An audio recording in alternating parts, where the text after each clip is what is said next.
Trafic de faux passeports diplomatiques par des députés, l'Assemblée nationale renvoie la balle le ministre de la Justice Malick Sall à la une de Walf Quotidien. Niasse refile la patate à Maître Malick Sall. Niasse presse Maître Malick Sall, ajoute sur du Quotidien, pour la levée de l'immunité parlementaire de Mamadou Sall et Boubacar Biaï. Niasse accule Maître Malick Sall, note le Témoin Quotidien. L'Assemblée nationale attend d'être saisie par le ministre de la Justice dans le Quotidien. Niasse file la patate chaude à Maître Malick Sall. Ce qui fait dire au journal Le Mandat, les députés livrés à Malick Sall. Les propos de Niasse font aussi la une du quotidien gouvernemental. Nous remplirons toutes nos missions, pointe le soleil. En tous les cas, un grand déballage plane sur l'Assemblée nationale, indique Tribune, parce que la représentation en parle pour la première fois sur un deal qui a commencé en 2013. Moustapha Niasse, lui, rassure dans les colonnes de Walf Quotidien. L'affaire des passeports diplomatiques impliquant des députés sera traitée conformément aux lois et règlements en vigueur, en jugulant la part de l'émotion, rapporte le confrère. Donc, précise Source A Quotidien,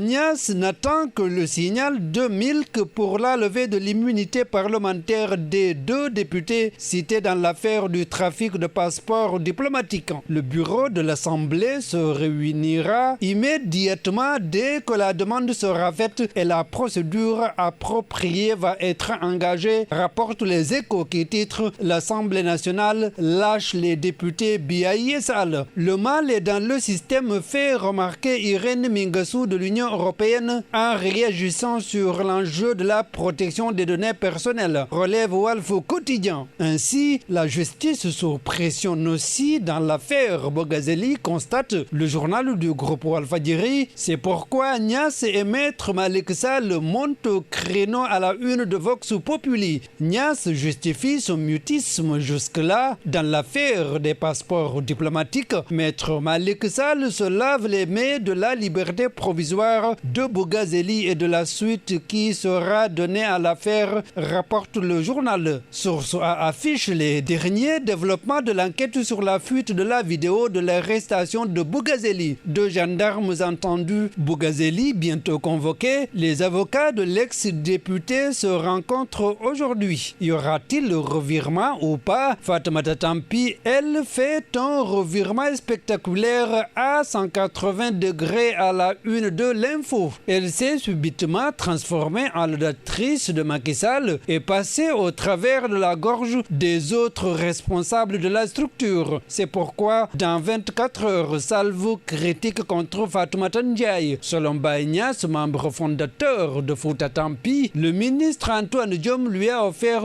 une voiture. Elle négocie un passeport diplomatique, rapporte le journal L'Info. En attendant, Y'en a marre et compagnie en mode d'escalade dans le journal Source A Quotidien annonce une plainte contre le préfet de Dakar. Après le Grand Magal de Touba, renseigne le confrère. Réunion préparatoire du Grand Magal, justement, la grosse colère de Touba contre le NAS, la Géroute, la Sonelec, informe l'Observateur. L'onde de choc a été notée quand il s'est agi de vider les questions de l'eau, de l'assainissement et de l'entretien des routes. Serigne Ousmane Mbacké a déploré la lenteur accusée dans certains travaux, rapporte le confrère. Et ces révélations sur la transaction douteuse à la SICAP, 4,2 milliards volatilisés dans l'opacité totale à la une de Libération. Deux intermédiaires au cœur de l'opération, l'un d'eux pouvait toucher et recevoir les sommes qui seraient dues au titre de la cession. Tout a été fait hors la vue du notaire avant la signature de l'acte de vente, écrit le journal Libération. Sport, pour terminer à la une de Stade. Dans l'histoire des footballeurs sénégalais, El Hadji Diouf, le meilleur de tous les temps, s'interroge nos confrères. À la une de Sunulamb, après 100 jours en France, Ama Baldé à Dakar ce vendredi.